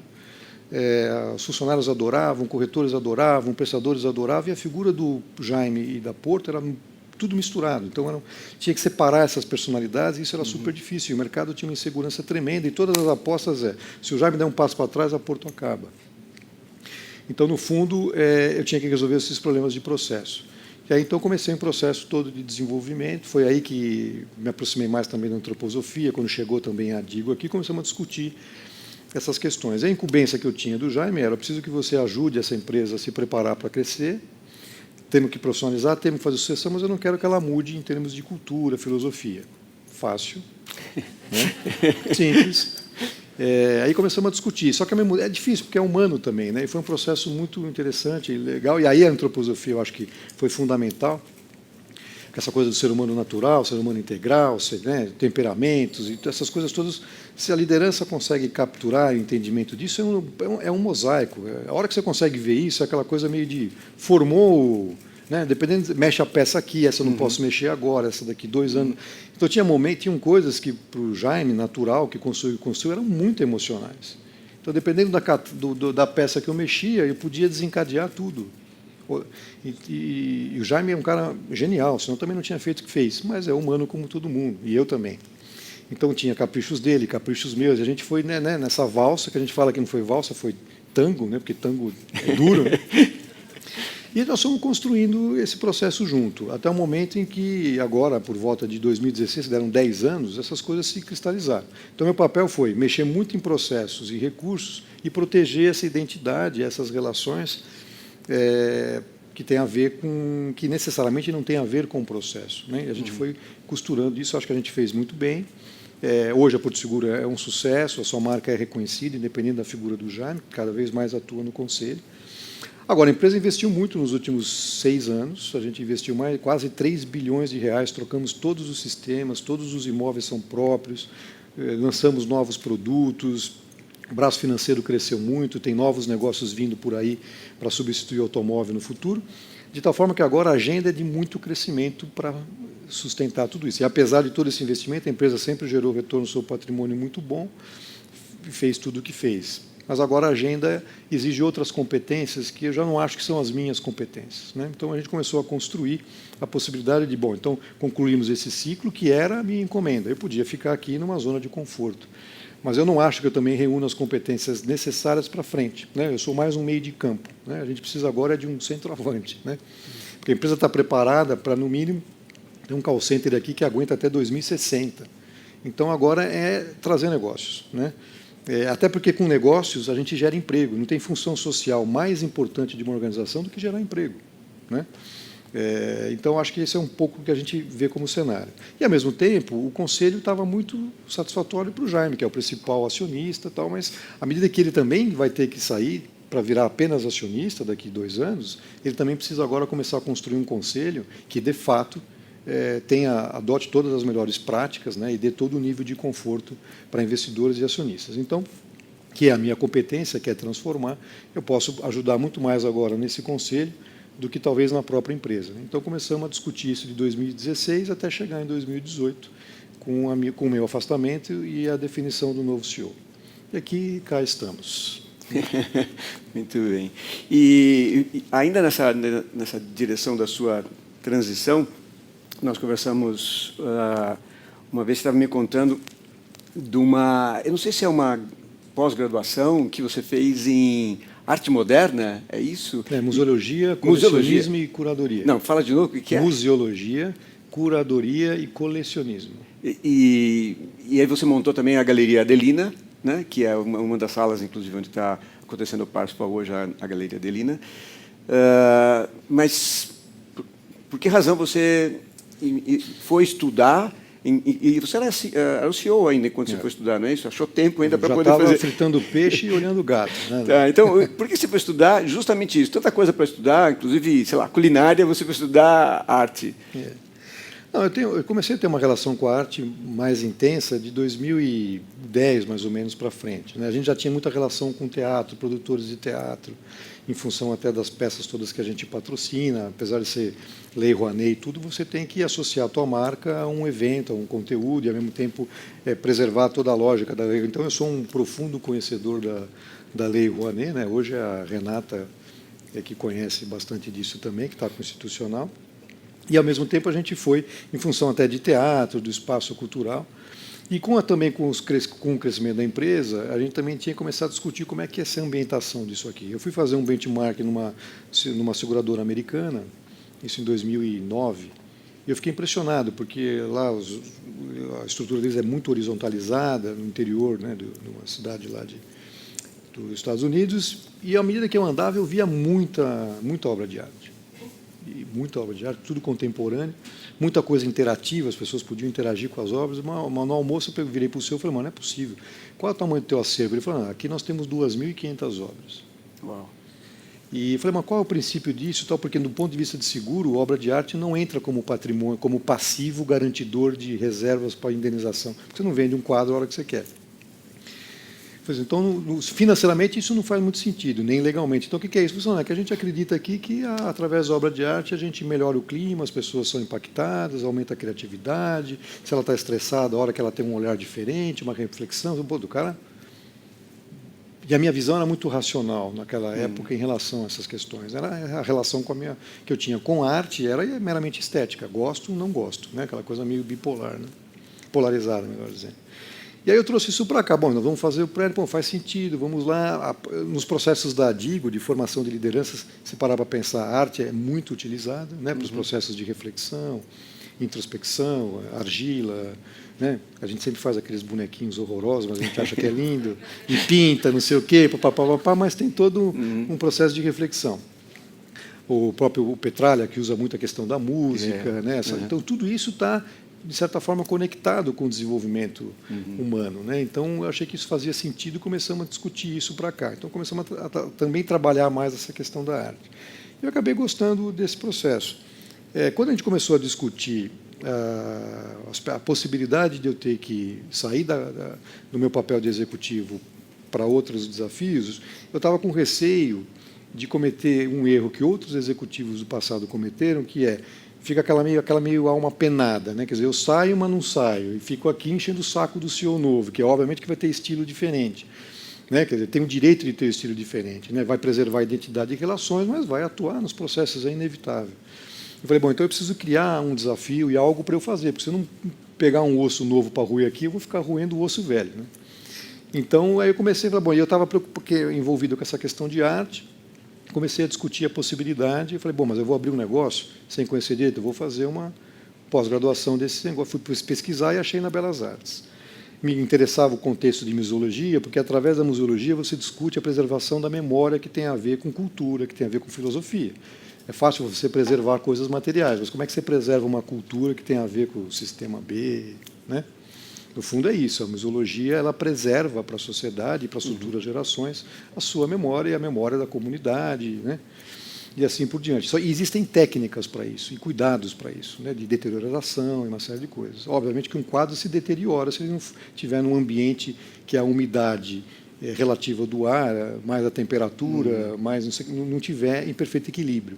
Agora, quando você vai para dentro de uma organização, o que causa o desequilíbrio, né? Onde está essa umidade e essa temperatura inadequada? Né? Tem a ver com as relações, a dinâmica, o papel de liderança. Então, se você abstrair e fizer uma metáfora, né, no fundo, os grandes executivos deviam ser grandes museólogos, né? Porque você tem que preservar. A turma está tocando o dia a dia. Então, qual é o meu papel aqui? Né? Onde que eu tenho que atuar, olhando o curto, o médio e o longo prazo? Um quadro que custa 5 milhões não se deteriora em um ano. Ele se deteriora em 50 anos. A Cracolândia não apareceu aqui do nada. Isso foi acontecendo desde a década de 60. Né? Apareceu a rodoviária, apareceu a ferroviária, depois apareceu a rodoviária. Quando colocaram a rodoviária aqui, começou a surgir os cortiços. Aí os cortiços impactou nos grandes palácios. Os donos dos grandes palácios foram para a Avenida Paulista. Depois a Avenida Paulista ficou muito famosa. Saíram de lá e foram para Pacaembu, Higienópolis e Perdizes. Então, e quando você vai vendo, é um processo muito lento num campo muito longo. Então, você tem que conseguir observar essas coisas. Aí eu comecei a olhar para isso, eu falei, bom, então... E aí eu percebi, eu também já tinha um acervo próprio meu, de artes, e eu comecei a perceber que eu, no fundo, não era um colecionador, né? Porque o colecionador, em geral, ou ele é egocêntrico, né, vaidoso, ele quer ter a obra mais cara do mundo, não sei o que lá, ou ele é excêntrico, né? Ou ele é investidor. Eu não era nenhuma das três coisas. Aí eu olhava para o meu acervo, já tinha umas 30, 40 obras, eles não conversavam com ninguém, não tinha uma curadoria clara. A única coisa comum que tinha nas 30 obras é que a decisão de comprar a obra foi a paixão pelo processo do cara. Eu falei, então eu queria trabalhar próximo do artista. Então eu tinha que ficar entre a obra e o processo criativo dela. E assim fui estudando.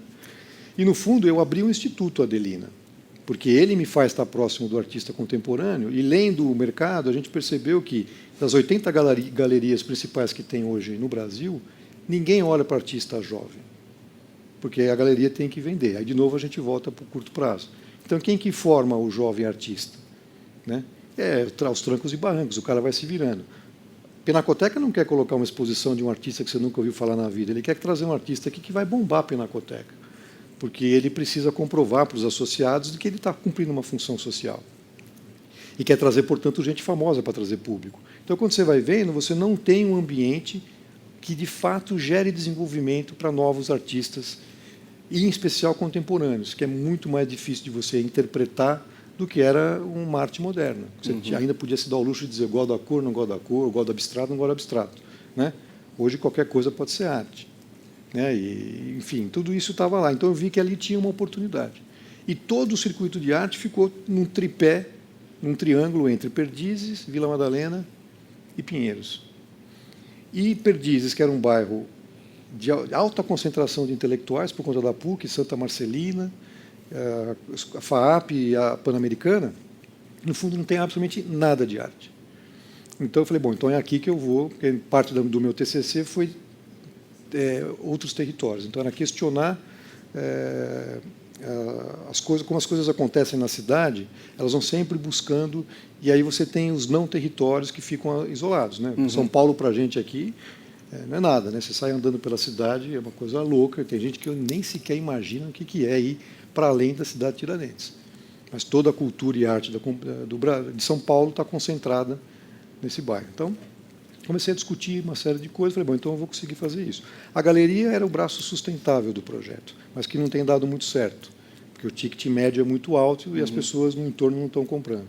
Então, eu preservei o instituto, migrei a galeria para um conceito de loja, estou juntando agora a arte com o design, porque o design ele gera mais, traz um público novo. Né? E estou montando um café do lado, é um café museu, com a Ana Soares, da Mesa 3. Aí, na verdade, eu estou montando um complexo cultural em Perdizes. Né? Então, tem um café, a loja com arte e design, espaço expositivo e cursos no mesmo empreendimento. Né? Legal. Muito bom. Estamos já chegando aqui no nosso intervalo, e para a gente fechar a nossa conversa com o Fábio, sua palavra final. Nós temos 180 pessoas aqui te escutando hoje entre as salas. Essas pessoas são, de alguma forma, conectadas com os negócios e têm essa pergunta, como fazer negócios de um jeito novo, de um jeito diferente, mais consciente. Então, eu queria pedir para você, para encerrar, com talvez alguma recomendação, a partir da sua experiência, de tudo que você já viveu, alguma recomendação para as pessoas que estão aqui buscando essa inspiração, que você já contou tudo e que certamente já inspirou, mas se tivesse que dizer algo para essas pessoas, assim, que dica ou que recomendação você faria? Olha, eu acho que olhando um pouco para trás e tentando buscar só uma essência do que me moveu e me move até hoje, e olhando um pouco para frente, acho que eu estava tentando sintetizar uma pergunta que você me fez em relação às questões dos novos líderes, os desafios e tudo. Eu acho que tem que ter acho que as pessoas têm que ser mais inconformadas, né? Seja na sua profissão, seja na sua vida pessoal. Acho que tem que ter muito mais inconformismo, muita flexibilidade. Eu acho que o mundo daqui para frente é extremamente imprevisível.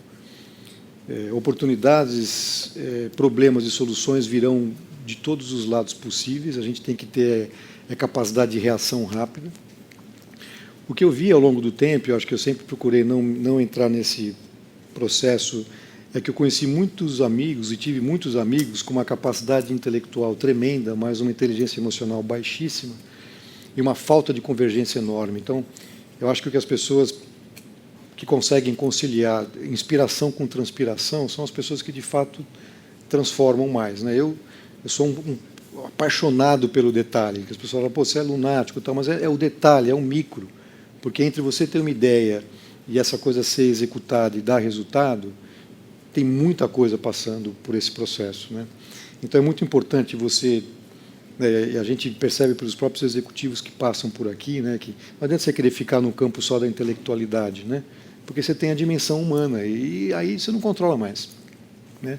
E hoje em dia também falar de controle já não é mais possível, né? Então acho que é flexibilidade, buscar assim autodesenvolvimento, enfrentar seus fantasmas, seus medos, né? Mapear toda vez que o seu estômago está doendo, que você está com a pele transpirando, né? Porque toda oportunidade de desenvolvimento está dentro da gente mesmo, né? É intuitivo, né? Você sente que quando você não está confortável, é ali que você pode se desenvolver, né? E eu acho que caráter, né? Eu acho que hoje em dia, apesar de tudo isso, a gente fala muito de confiança que as pessoas têm que ter. Eu acho que não tem jeito. Eu acho que o cenário futuro para os líderes, eu acho muito desafiador, porque no fundo você tem que fazer com que as pessoas te sigam, mas por conceitos que agora dependem basicamente do quê? De eu me autoconhecer, conhecer o outro, né? Aí nós estamos falando de altruísmo, que eu acho que é a palavra-chave, né? Então, acho que altruísmo e atitude é o que vai mover organizações, pessoas, instituições daqui para frente, muito intensamente. Legal.